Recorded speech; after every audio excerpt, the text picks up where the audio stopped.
예수님의 십자가 고난이 허락한 은혜라고 하는 제목으로 스가랴 14장 16절에서 21절 말씀 함께 전하기 원합니다. 오늘 고난주간이라 특별히 이제 성찬식을 좀 하고 싶었는데 이사할 때 그 쌓아놨던 짐들을 치운다고 이렇게 공사를 한다고 다 엎어버렸어요. 그렇게 막 스택을 해가지고 어디에 뭐가 들어있는지 모르겠더라고. 그래서 결국 못 찾고 그냥 하는 걸로 한 걸로 그냥 하고 넘어갈 수 있도록 그렇게 하겠습니다.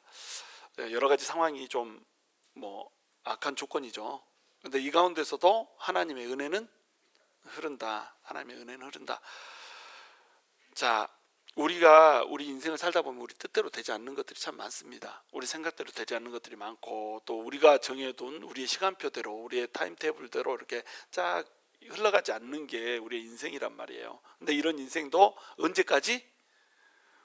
우리 주님이 다시 오실 때까지, 정해진 그날이 올 때까지만 그런 인생이 펼쳐지는 겁니다. 우리 주님이 오시면 어떻게 됩니까? 우리 주님이 오시면 완벽한 평화와 완벽한 행복과 완벽한 번영 가운데 우리가 잠기게 될 겁니다. 우리가 스가랴서를 계속 이제 하고 있고, 오늘이 이제 스가랴서 마지막 날인데 이제 오늘이 고난주간 성금요일이기 때문에 그것에 맞는 말씀을 좀 선택할까 했는데 그런 생각이 들었어요. 우리가 고난주간에 그 고난당하신 십자가를 묵상하는 그것이 어떻게 보면은 천주교의 십자가와 같은 것이지 않을까라는 생각이 들었습니다. 그래서 천주교 십자가는 우리 십자가하고 차이가 뭡니까? 아직 예수님이 십자가에서 안 내려오고 계십니다. 사실 우리가 고난주간을 통해서 묵상해야 되는 것은 예수님께서 얼마나 아팠을까라고 하는 것보다 예수님께서 왜 그 고난을 받으셨고 그 고난을 통해서 우리에게 무엇을 주고자 하셨는가, 여기에 초점이 가야 된다고 저는 생각을 하거든요.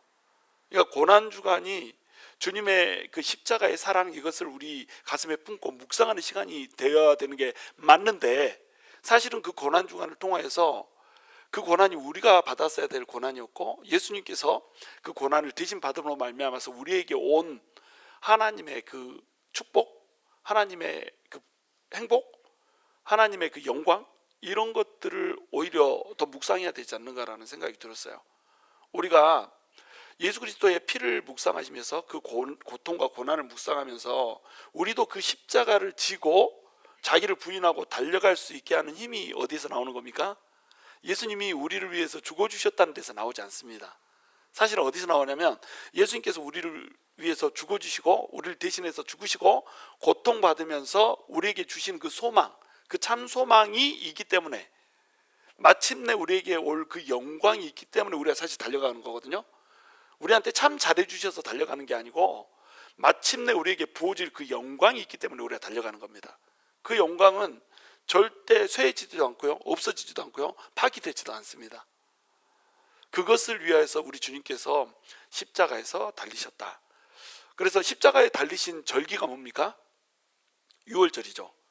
우리 하나님께서는 이 이스라엘의 절기 속에다가 철저히 하나님의 계획들을 담아놨습니다. 그래서 유월절 어린 양으로 우리 예수님께서 죽으시게 이렇게 예표를 해두셨고요. 그 다음에 예수님을 십자가에 매달고 나서는 그것을 믿는 모든 사람, 예수 그리스도의 피로 우리의 죄를 속한 것을 믿는 모든 사람에게 우리 하나님께서 뭘 보내주십니까?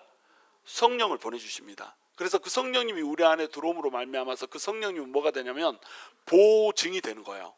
성령님이 들어오면서 우리는 하나님의 자녀가 됐다는 보증이 생기게 되고요. 그 성령님이 들어오면서 우리는 천년왕국을 넘어서 새하늘과 새 땅이 있는 그곳으로 들어갈 수 있다라고 하는 길이 열렸다라고 하는 것을 보증하는 겁니다. 그 성령님이 부어져서 지금부터 이미 영생을 누릴 수 있게 하나님 그렇게 만들어 놓으셨단 말이에요. 그런데 그것을 하기 위해서 우리 예수님께서 해주신 일이 뭐냐? 십자가에서 유월절 어린 양이 돼서 죽으셨다라고 하는 거예요. 제가 두 가지를 오늘 좀 묵상하기를 원하는데, 우리 예수님께서 십자가에 매달리셨을 때 가상칠언 있잖아요. 가상칠언, 십자가상에서 남기신 7가지의 말씀이 있습니다. 그 7가지 말씀 중에 오늘 본문하고 이제 이 연관을 시켜가지고 제가 한 가지 딱 그 강조하고 싶은 말씀이 있어요. 그게 뭐냐면 바로 딥소라고 하는 말씀입니다. 딥소가 무슨 뜻이죠? 목마르다. 십자가에서 남긴 7마디 말씀 중에서 가장 짧은 외마디 말씀입니다. 딥소, 목마르다 이거였어요. 근데 그 목마름이 사실은 누구의 목마름이어야 된다는 거예요? 우리의 목마름이라는 겁니다. 이 인생이 너무나도 결핍 속에서 목마르고 또 타는 목마름 때문에 견딜 수 없는 그런 고통이 우리 가운데 있단 말이에요. 근데 그 고통을, 그 저주를 뭐 때문에 우리가 안게 됐습니까? 바로 우리 죄 때문에 안게 됐단 말이에요. 그래서 예수님이 우리 죄 때문에 안게 된 그 고통을 짊어지셔 버립니다. 그리고 예수님이 그 고통을 짊어지실 때에 하나님께서는 해를 가려버리죠. 해를 가려버리고 순간적으로 뭐가 오는 거예요? 어둠이 오는 겁니다. 그래서 정오에 가장 해가 밝아야 되는 시점에 해가 사라져 버립니다. 그래서 깜깜한 어둠이 와버려요. 근데 그 어둠이 또 누구의 어둠이에요? 사실은 우리의 어둠이라는 겁니다. 우리가 우리 죄 때문에 어둠이 와버린 그 상황을 뭐 여러 가지 의미들이 있지만 주님께서 해를 가려버리면서 그걸 묘사하고 계시는 거예요. 죄를 짊어지신 예수 그리스도, 그 예수 그리스도를 주님이 성결의 영이시기 때문에, 우리 주님이 성결하신 분이고 거룩하신 분이기 때문에 보아둘 수가 없었던 거죠. 그래서 확 가려버리고 안 봐버린 거 아닙니까? 또 어떤 분은 이제 그 예수님께서 고통당하는 걸 참아볼 수가 없었다 이렇게 해가지고 가렸다 이렇게 하기도 하지만 어찌됐건 그 어둠은 무엇 때문에 왔냐? 우리의 죄 때문에 왔다고 하는 겁니다. 그러면 예수님께서 십자가에서 못 박혀서 돌아가실 때 사형 선고를 받잖아요. 그러면 그때 우리 예수님은 무죄 선고를 받은 거예요? 유죄 선고를 받은 거예요? 자, 예수님이 무죄였어요? 유죄였어요? 이거 자신 없습니까? 무죄요? 유죄입니다. 유죄. 왜 유죄일까요? 예수님은 죄가 없으신 분이잖아요. 죄를 안 졌잖아요. 죄를 생각도 안 하시는 분입니다. 우리 예수님은 죄를 지으실 수가 없는 분입니다. 그런데 우리 주님이 유죄 선고를 받았단 말이에요. 왜 유죄 선고를 받았죠? 우리의 죄 때문에, 우리의 죄를 뒤집어 썼기 때문에 유죄 선고를 받은 거예요. 그러고 나서 우리 주님께서 십자가에서 그 유죄 때문에 죽었단 말이죠. 그 유죄 때문에 죽으실 때에 죄 때문에 오는 뭐가 왔다? 목마름도 오고 죄 때문에 오는 어둠도 왔다는 거예요. 그래서 그 어둠과 그 목마름을 우리 주님께서 우리 대신 지시고 십자가에서 죽어버린 겁니다. 그 십자가에서 죽으시고 다시 우리 주님이 이제 살아나실 때는 유죄예요, 무죄예요? 그때는 무죄가 되는 겁니다. 우리 주님 예수 그리스도의 보혈이 너무나도 거룩한 보혈이고 강력한 보혈이기 때문에 인류의 모든 죄를 짊어졌는데 그 죄를 씻을 때, 피가 흐를 때에 죄를 다 씻어버렸습니다. 죄를 그대로 우리 주님이 담고 있는 게 아니에요. 죄를 씻어버렸어. 그러면서 예수님이 죄가 없다라고 하는 것이 판명이 돼버린 겁니다. 그럼 죄가 없으면 어떻게 돼야 되죠? 생명으로 가야 되죠. 그러니까 우리 주님이 어떻게 돼버렸어요? 다시 부활을 해버린 겁니다. 살아나버린 거예요. 그러면서 이제 뭐가 깨지는 겁니까? 죽음이 깨져버린 거예요. 죽음이 갖고 있는 모든 권세가 깨져버린 겁니다. 이 권세를 누구를 위해서 깨시는 거예요? 우리를 위해서 깨시는 겁니다. 그러니까 우리가 죄 때문에 어둠과 목마름 속에서 영원히 살아야 돼요. 영원히 빛이 없는 곳에서, 영원한 목마름 있는 곳에서 살아야 됩니다. 그게 어디죠? 그게 지옥불입니다. 지옥불이 계속 불이 타면은 계속 어떻게 했어요? 목말라요. 그래서 그 부자와 나사로의 얘기에서 어떻게 합니까? 아브라함의 품에 안겨 있는 그 거지를 보고, 나사로를 보고 부자가 저 나사로의 새끼손가락에다가 물 한 모금만 찍어서 내 혀에다가 대주면 좋겠습니다 이렇게 얘기하잖아요. 그 정도의 목마름이 있는 곳, 그것이 지옥입니다. 그곳에서는 하나님이 없기 때문에 하나님의 빛이 없어요. 어둠 속에서 또 목마름 속에서 살아야 되는 곳이 그곳입니다. 우리 인생 자체도 죄 때문에 그것이 왔지만 우리 인생의 종말도, 죄 때문에 우리가 맞이하게 되는 종말도 그런 거란 말이에요. 그런데 우리 예수님께서 그것을 짊어져 버린 겁니다. 죄를 짊어져 버린 거예요. 그리고 죄를 씻어 버린 겁니다. 그러면서 무죄로 죽으시고, 유죄로 죽으시고, 유죄 선고를 받고 죽으시고, 우리 주님께서 살아나 버린 겁니다. 왜냐하면 죄를 예수님의 피로 씻어 버렸기 때문에. 권능이 있기 때문에, 능력이 있기 때문에, 그 보혈의 능력 때문에 죄를 다 씻어버리는 모든 인류의 과거, 현재, 미래의 죄, 영혼 육의 모든 죄들을 단 한 방에 씻어버렸기 때문에 우리 주님이 무덤 속에 머물러 있을 수가 없었어요. 그래가지고 성결의 영으로, 우리 하나님의 거룩한 영으로, 그 능력의 영으로 살아나 버렸습니다. 그러면서 이제 우리에게 새로운 길이 열리게 된 거예요. 스가랴서를 이제 보시면은 스가랴서에서 계속 이제 그 인류의 진행 방향을 얘기하지 않습니까? 마지막에 모든 민족들이 이제 뭐 같이 연합을 해가지고 이스라엘을 공격하고 예루살렘을 공격하고 예루살렘의 절반이 죽고 절반은 뭐 살고 막 이런 그 얘기들이 쭉 나오잖아요. 그렇죠? 백성들의 3분의 2가 죽고 3분의 1은 살고 막 이런 얘기들이 쭉 나옵니다. 그러면서 이제 그 마지막 때의 전쟁, 아마겟돈 전쟁을 얘기했단 말이에요. 하르 무기또 전쟁이라고 그랬죠? 아마겟돈 전쟁이 근데 전쟁이 아니고 뭐라고 그랬어요? 심판이라고 그랬습니다. 우리 예수님께서 감람산에 딱 서는 순간에 감람산이 동과 서로 이렇게 북과 남으로 이렇게 쫙 갈라지면서 이동한다고 그랬죠? 그리고 거기에 계곡이 생긴다고 그랬습니다. 그리고 거기에서 예루살렘에서 뭐가 터져오른다고요? 생명샘 샘물이 터져오른다고요.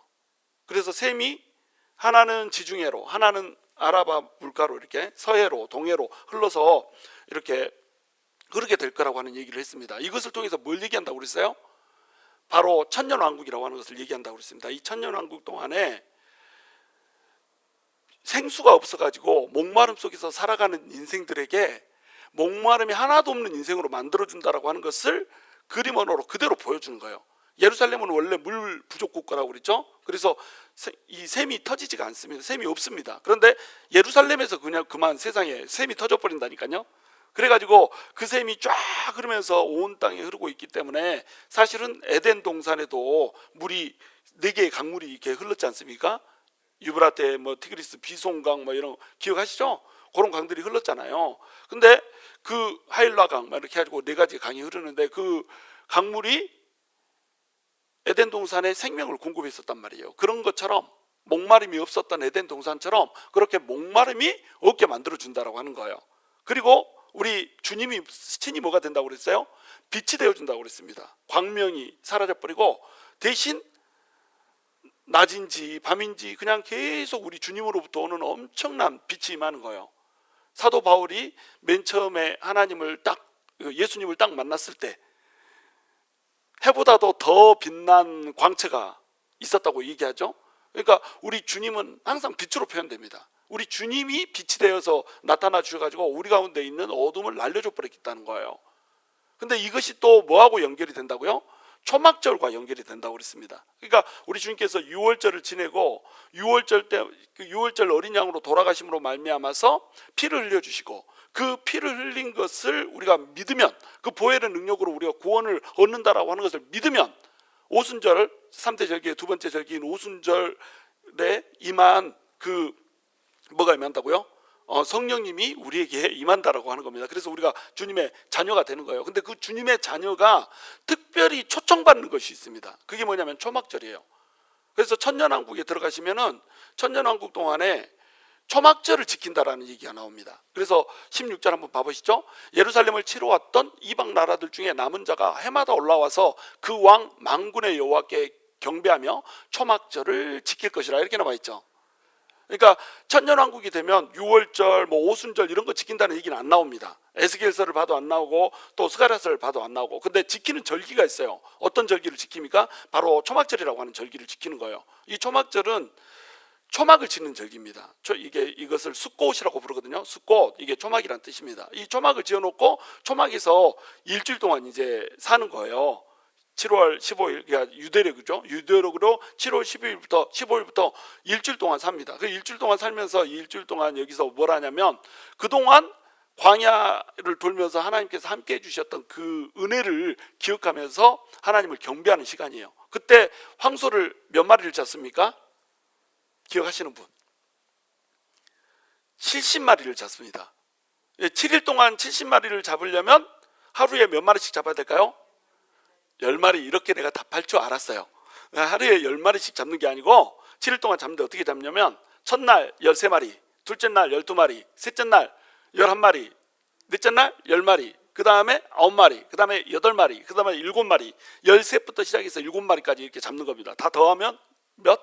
70이 됩니다. 더 일부러 계산기 꺼낼 필요 없어요. 내가 다 해봤더니 70마리입니다. 70마리. 근데 이 70이 의미하는 게 뭐예요? 70이 의미하는 거. 자, 예수님께서 제자들을 파송할 때 12제자를 파송하고 70명의 제자들을 파송합니다. 12명의 제자를 파송할 때하고 70명의 제자를 파송할 때가 좀 다릅니다. 12명의 제자를 파송할 때는 이방인들한테 복음이 전달되는 막 이런 내용이 조금 그 뉘앙스가 없어요. 그리고 70명의 제자들을 보낼 때는 이방인들한테 복음을 전하고 돌아오는 막 이런 그 뉘앙스로 표현이 되어 있습니다. 자, 그러면 12가 상징하는 건 뭐다? 유대인을 상징하는 겁니다. 그럼 20이 상징하는 건 70이 상징하는 건 뭐다? 그게 이제 온 열방을 상징하는 겁니다. 그래서 우리 그 성경이 번역될 때도 70인역으로 이제 해가지고 헬라어로 번역이 되잖아요. 그거 헬라어로 70인역이 번역됨으로 말미암아서 모든 열방들한테 이제 그 성경 말씀이 전해지지 않습니까? 그때 이 70이라고 하는 사실은 숫자도 72명이지만 정확히 얘기하자면 70명이 함께 성경을 써가지고 70인역이라고 된 것도 우연이 아니라는 거죠. 그러니까 70이 상징하는 건 뭐냐면 이방입니다. 이방 민족들. 그러니까 모든 열방들이 모여가지고 함께 초막절을 지킨다는 거예요. 근데 이 초막절이라고 하는 절기 자체에 두 가지의 행사가 있다고 그랬죠. 하나는 물의 행사고 하나는 불의 행사입니다. 광야를 돌 때 반석에서 물이 나왔기 때문에 물의 행사를 하는 거고요. 광야를 돌 때 우리 하나님께서 그 불기둥 가운데 역사를 했기 때문에 불의 행사를 하는 거예요. 그래서 그 불의 행사를 하려고 어떻게 합니까? 그 마노라라고 하는, 이때는 이제 마노라라고 하는 그게 9개가 달렸습니다. 원래는 촛대가 7개잖아요. 근데 얘는 9개 달린 그 촛대를 사방에다 해놓고 등불 축제를 합니다. 등을 이렇게 돌리면서, 우리 옛날에 그 시골에 가면은 깡통에다가 불 넣어가지고 막 이렇게 막 이런 거 하잖아요. 왜? 쥐불놀이 안 해봤어요? 다 도시 것들이요? 이거 막 하잖아요. 그거 하듯이 그렇게 불을 막 돌리면서 놉니다. 그러면 이때는 모든 사람이 어떻게 한다? 춤추고 즐겁게 노는 겁니다. 자, 그러면 성전에는 원래 성전에 이렇게 뜰이 있잖아요. 제일 바깥에 뭐가 있어요? 이방인의 뜰, 그 다음에 여인의 뜰, 그 다음에 제사장의 뜰, 이렇게 있잖아요. 뜰들이. 그렇죠? 근데 이 뜰에 여인들은 제사장의 뜰에 들어갈 수 있어요, 없어요? 없습니다. 여인들은 여인의 뜰에 있어야 되고 이방인들은 여인의 뜰에도 못 들어가요. 그렇죠? 그런데 초막절이 되면 어떻게 합니까? 이게 활짝 열려집니다. 얘들, 어린이들, 남녀노소 할 것 없이 초막절에는 전부 다 들어갑니다. 그래가지고 거기서 제사장들, 랍비들, 막 늙은 랍비들 있잖아요. 왜? 그 라반 막 이런 사람들, 평소에는 그렇게 하면은 율법대로 안 살았으니까 죽어야지 막 이렇게 하던 사람들이 갑자기 막 춤을 춥니다. 막 이렇게 각기 댄스 막 하고 막 이렇게 합니다. 이거 불 돌리면서 그것도. 뭐 그러면 그것을 사람들이 맨 처음에는 짧게 보고 있다가 나중에는 전부가 달라들어가지고 그 춤을 같이 춥니다. 그러니까 이 절기는 어떤 절기예요? 유일하게 이방인들이 성전에 같이 들어와서 전부 다 즐기는 절기가 되는 거예요. 왜 스가랴서 14장에서 다시 얘기해서 천년왕국에서 초막절을 지키는지 이해가 되시죠? 초막절을 지키라고 한 이유가 이해가 되십니까? 유대인들뿐만 아니라 모든 이방인들까지도 전부 하나님께서 구원해 주신 구원의 감격에 힘입어서 막 춤을 추고 놀고 그러는 겁니다. 이날은 정말로 기쁜 이게 절기예요. 그래서 이 초막절을 경험해 보지 못한 사람은 인생의 진짜 즐거움을 알지 못한다, 희락을 알지 못한다라고 표현할 정도로 이날은 너무너무 즐거운 절기입니다. 6월절, 오순절이 있지만 이 초막절은 특별히 즐거운 절기예요. 그리고 이 절기 때 이제 그 화목제 같은 거 들여가지고 그 음식을 가져다가 고기를 삶아가지고 같이 나눠 먹고 막 이렇게 한단 말이죠. 그런 게 초막절입니다. 그리고 또 하나는 뭐예요? 물의 의식입니다. 물의 의식은 이 버드나무 있죠? 맛소라고 하는 시냇가에서 버드나무를 꺾어다가 이 버드나무를 꺾어서 가져옵니다. 그래가지고 재단에 뭐 방향도 정해져 있어요. 이렇게 놓고 버드나무를 막 이렇게 흔들면서 옵니다. 이 버드나무가 사실은 시냇가에서 꺾고 오잖아요. 왜 시냇가에서 꺾고 올까요? 시냇가 아니고는 버드나무가 없습니다. 그리고 이 버드나무하고 종려나무하고 화석류나무하고 그다음에 엔트로그라고 하는 그 레몬처럼 생긴 과일이 있어요. 이 네 개, 이게 다 각각의 의미가 있지만 이런 거 설명할 시간이 오늘 없고요. 이 네 개를 이렇게 다 묶어 가지고 어떻게 한다고요? 호산나라바 호산나라바 이렇게 외친다고요. 이 버드나무의 별명이 하나 있습니다. 이게 호시아나입니다. 호시아나가 버드나무의 별명이에요. 호시아나는 원래 무슨 뜻이죠? 지금 구원하소서 이런 뜻이거든요. 호시아나 호시아나 이렇게 흔든단 말이에요. 자, 버드나무는 그러니까 물이 없으면 살 수 없는 존재예요. 물이 없으면 살 수 없는 존재, 이게 버드나무입니다. 이게 누구예요? 버드나무가 바로 우리 인생이 버드나무라는 거예요. 그 버드나무를 시냇가에서 꺾어다가 그걸 들고 이제 와가지고 거기 제단 앞에다 놓고 이 의식을 하는 거거든요. 그러니까 하나님의 은혜, 물은 하나님의 은혜를 상징합니다. 하나님의 은혜가 없이는 도무지 살아갈 수 없는 인간들을 위해서 그 목마름을 채워주시기 위해서 우리 주님께서 죽으신 날이 무슨 날이라는 거예요? 그게 바로 오늘이라는 겁니다. 근데 그 주님께서 죽으시는 그걸로, 우리를 대신해서 죽으시는 그걸로 우리한테 열어주고자 하는 게 뭐예요? 바로 천년왕국의 이 초막절의 기쁨을 열어주고 싶은 거예요. 목마름이 없는 버드나무에게, 이 인생의 버드나무에게 충분한 물을 공급해주고자 하는 그 예수님의 초대장, 이게 들어있는 겁니다. 내 왕국으로 들어와라, 목마름이 없을 것이다. 내 왕국으로 들어와라, 어둠이 없을 것이다. 빛이 밝혀져서 광명이 항상 너희를 비춰줄 거다. 어둠을 잃어버린 빛을 잃어버린 너희 인생에 내가 와서 너희에게 광명을 줄 거다. 이렇게 하는 겁니다. 7일 동안 이렇게 제사 드리고 나서 8일째에 뭐 한다고요? 8일째에 이 관유 의식을 하는 거예요. 물 뿌리는 의식을 하는 거예요.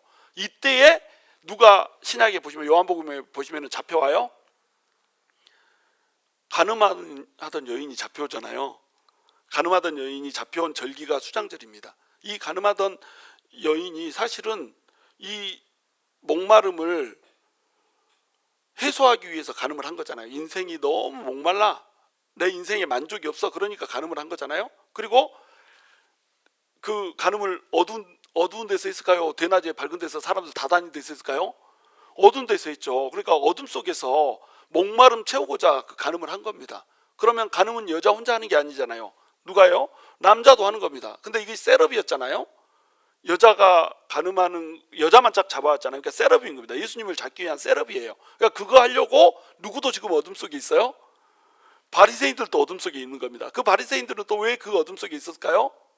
자기 목마름, 야 내가 유대 왕국을 만들어 가지고 이 유대인들이 통치하는 이런 세상을 만들고 싶다라고 하는 이 세상에 대한 욕망, 그 갈망, 그것 때문에 어둠 속에서 지금 이 초막절 행사에 참여해야 되는 것들이 초막절 행사도 참여 안 하고 가가지고 그렇게 했다니까요. 그러니까 가늠하다 잡혀온 여인, 그 함께 가늠했던 짝, 그 다음에 잡아오려고 세팅했던 바리새인들 전부 할 것 없이 지금 뭐 속에 있어요?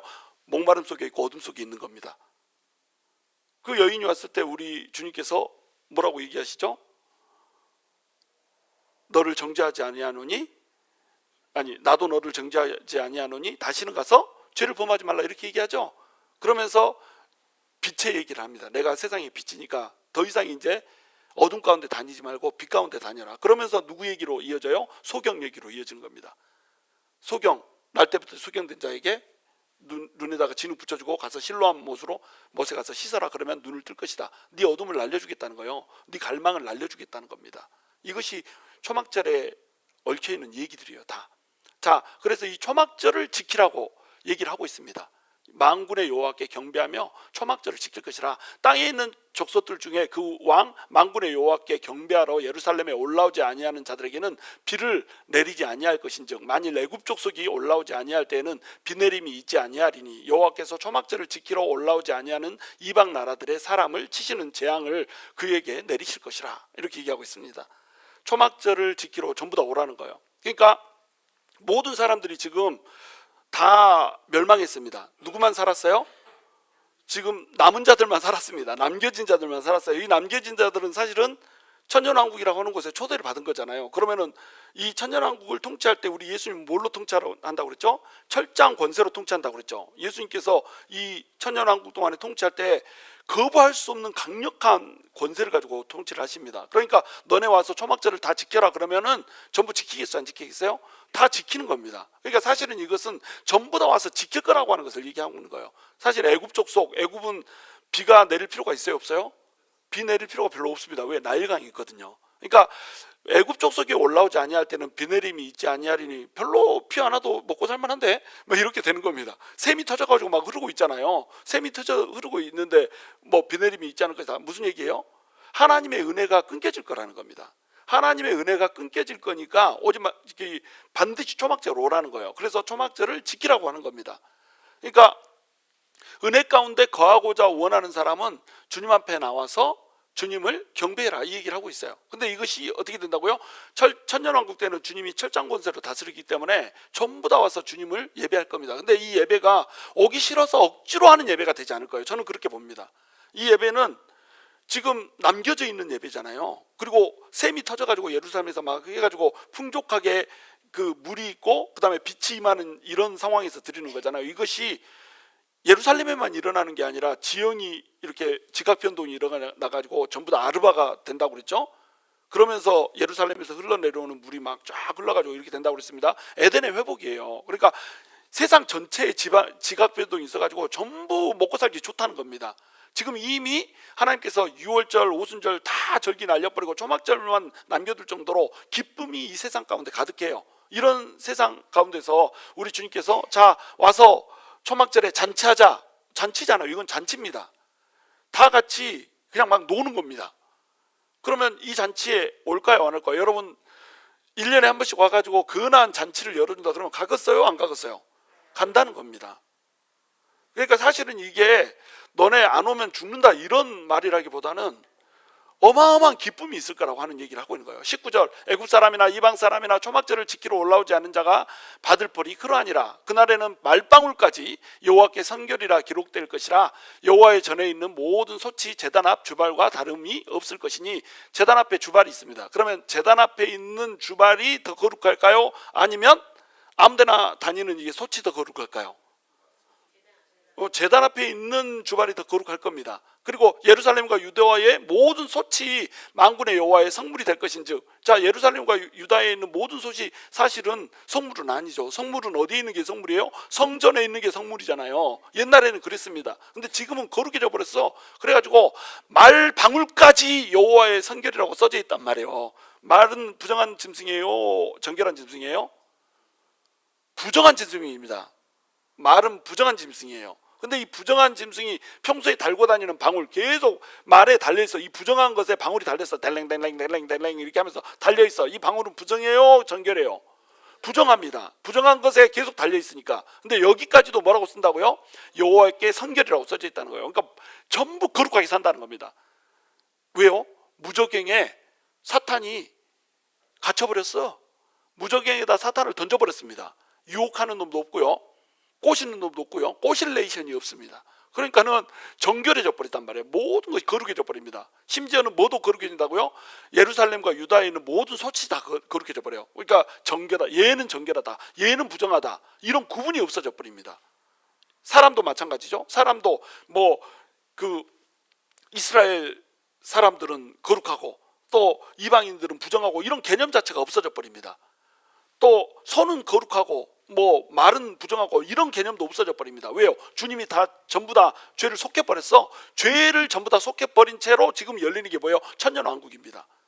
죄를 속한 채로 열려서 천년왕국이 열려있고, 이 죄가 없는 곳에 죄의 유혹도 없는 마귀가 이 무저갱에 들어있는 이런 상태이기 때문에 이 상태에서 펼쳐지는 나라는 행복의 나라, 번영의 나라, 그런 나라가 된다고 하는 거예요. 아직 새하늘과 새 땅과 새 하늘이 열리지도 않았습니다. 신천신지가 아직 열리지도 않았어. 천년왕국입니다. 이 천년왕국도 복된 천년이라, 지복천년이라고 그래서 부르죠. 자, 예루살렘에 성물이 될 것인즉 제사 드리는 자가 와서 이 솥을 가져다가 그것으로 고기를 삶으리라. 그날에는 만군의 여호와의 전에 가나안 사람이 다시 있지 아니하리라. 가나안 사람은 어떤 사람들이에요? 이 가나안 땅에 있다가 멸절된 사람들이잖아요. 근데 어떤 사람들은 또 살아남기도 했습니다. 그렇죠? 어떤 사람들은 또 살아남기도 하고 막 이랬어요. 근데 족속 자체는 원래 멸절돼야 되는 족속이잖아요. 더러운 것들이란 뜻입니다. 가나안 족속이라는 게 부정한 것들, 더러운 것들, 죄 지은 것들, 이런 뜻입니다. 그런 족속들이 있을 것이다, 없을 것이다? 없을 거라는 거예요. 이것이 우리 예수님께서 약속하고 있는 천년왕국의 모습입니다. 그래서 우리 예수님께서 죽으시면서 제가 처음에 초반에 얘기했던 어떤 거요? 어떤 상태? 그 목마른 상태. 내가 목마르다 하면서 이 목마름을 가져가셨고요. 또 이 어둠이 쫙 임하면서 그냥 정오부터 3시까지 그냥 해가 다 가려져 버렸습니다. 이 어둠도 이제 없어질 거예요. 누구 때문에요? 예수님께서 우리의 죄를 짊어지시는 걸로 인해서요. 저는 이 고난주간에 성금요일에 이것에 대한 묵상이 있었으면 좋겠어요. 우리 주님께서 뭘 해줬냐 이거죠. 우리한테 십자가에서 우리 주님께서 우리를 대신해서 죽었는데, 우리를 대신해서 죽었으니까 우리가 이제 죽으면 천국 간다, 이런 것이 아니고 우리한테 펼쳐진 이 하나님의 나라라고 하는 것이 너무나도 아름답고 위대한 나라가 펼쳐졌다고 하는 겁니다. 에덴이 회복되고 행복의 나라, 목마름이 없고 주님이 직접 빛이 되어서 광명을 주는 나라, 이 나라가 우리 예수님께서 우리에게 주고자 하는 나라라고 하는 거예요. 이 나라를 제가 계속 반복해서 얘기하지만 오늘 우리가 살아가고 있는 이 땅 속에서도 주기를 원하세요? 안 원하세요? 주기를 원하신다고 하는 겁니다.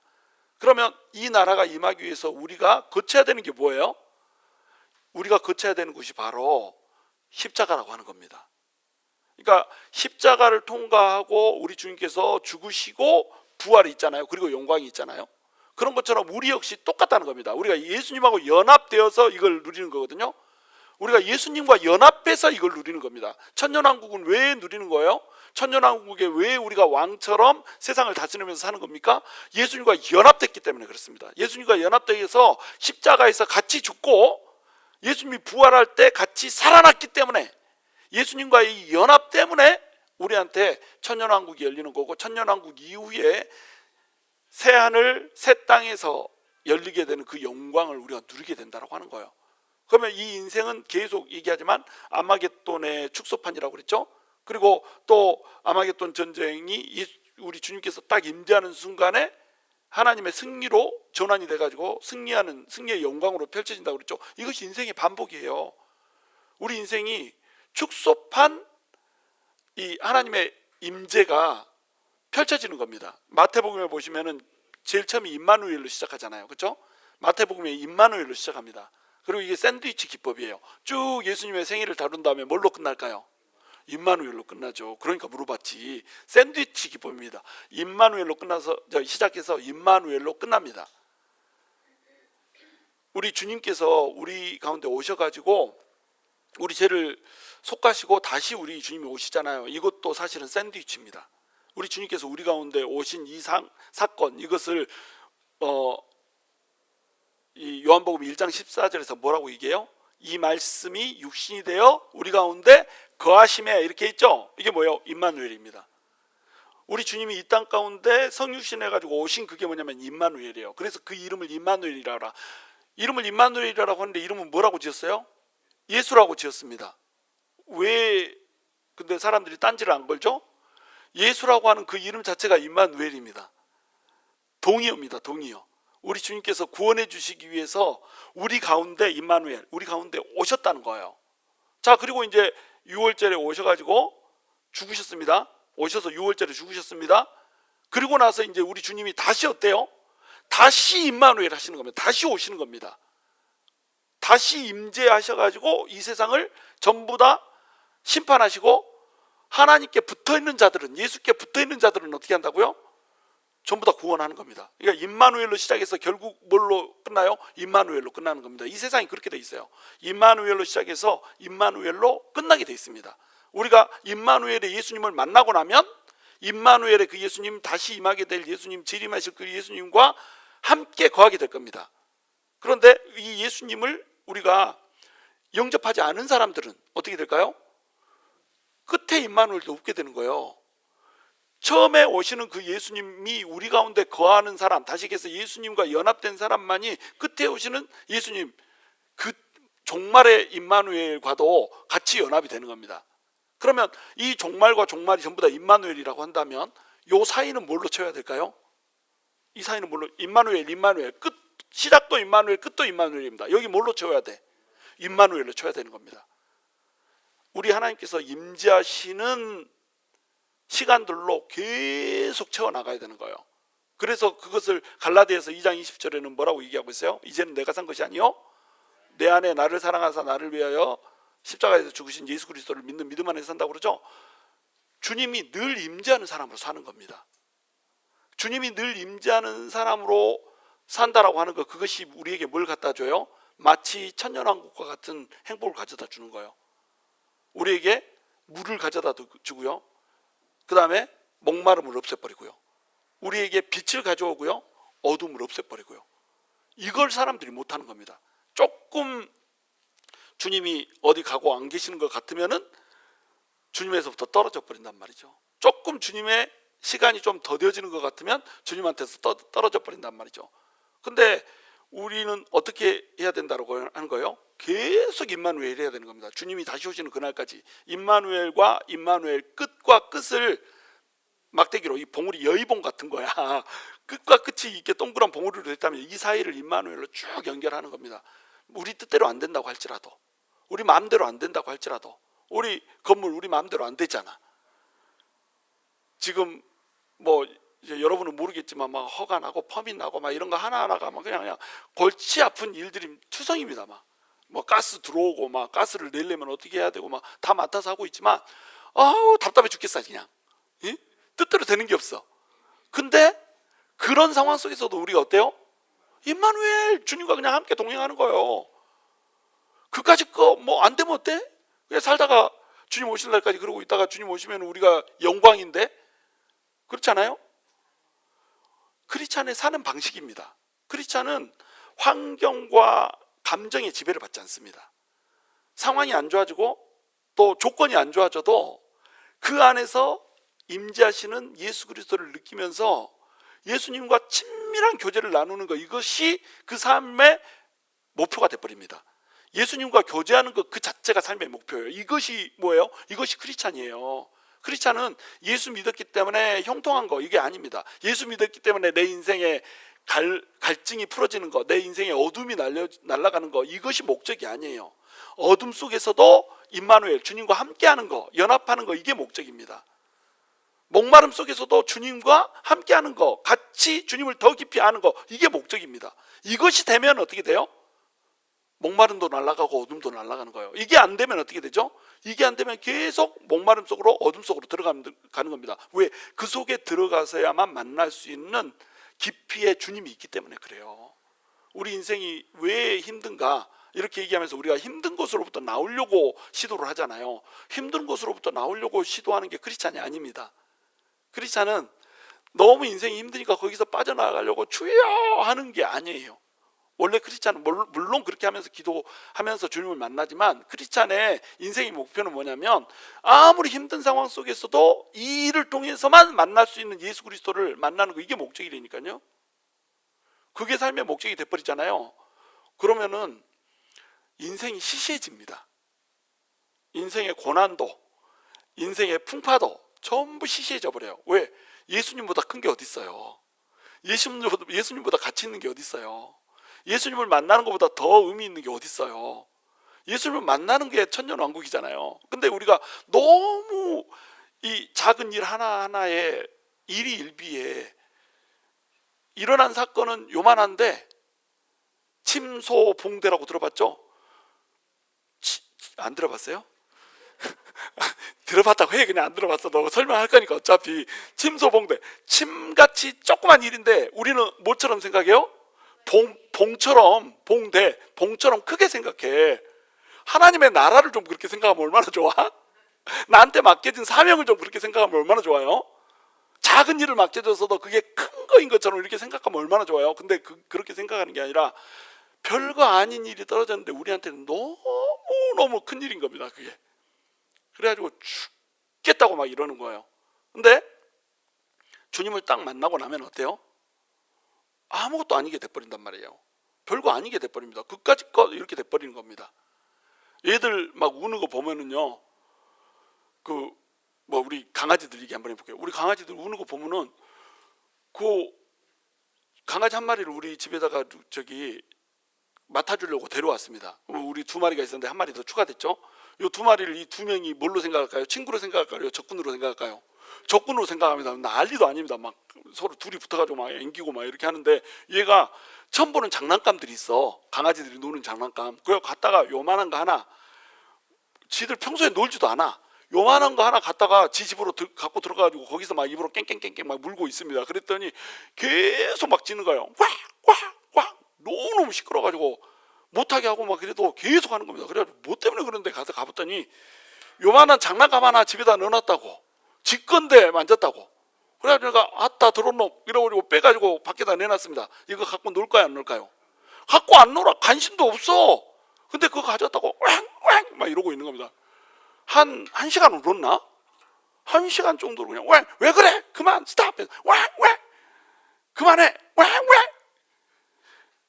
우리가 딱 그러고 있다는 거예요. 별로 필요도 없는 거 이거 달라고 그만해 이렇게 하고 있다는 겁니다.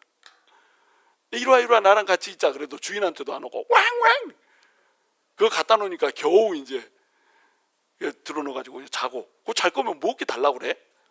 그렇잖아요? 우리가 똑 그러고 있다는 겁니다. 여러분, 이 인생에서 하나님을 긴밀히 아시는 걸 목적으로 세우시기 바랍니다.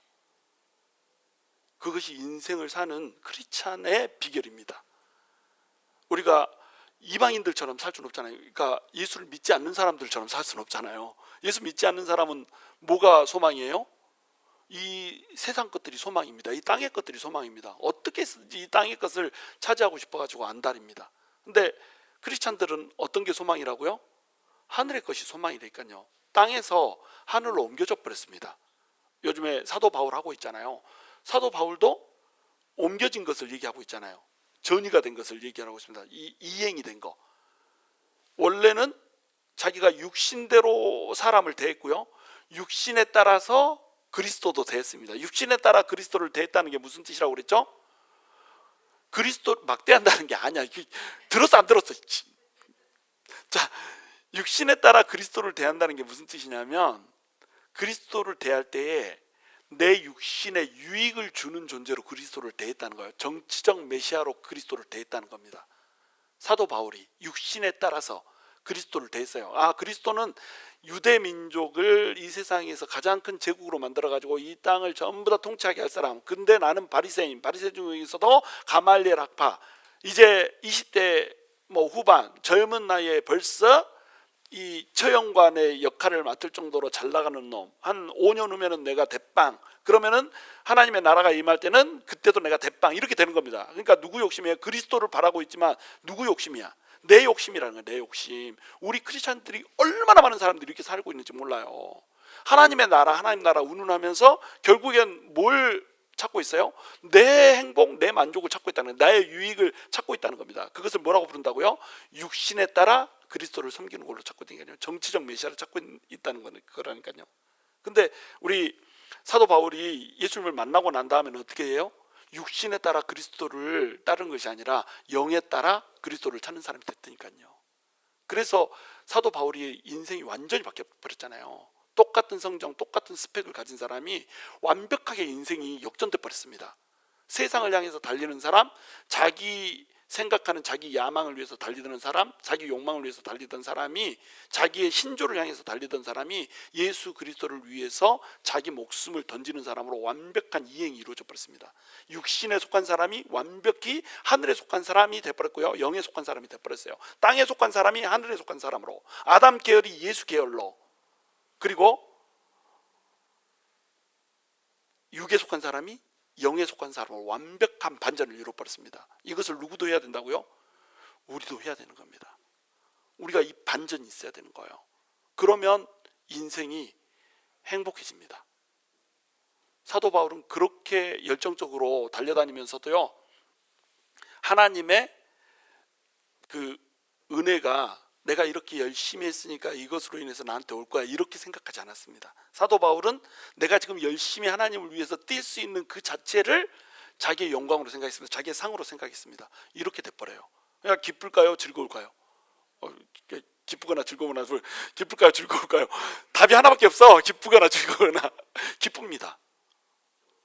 기뻐요. 저도 인생이, 여러분, 내 인생이 얼마나 비참한지 몰라요.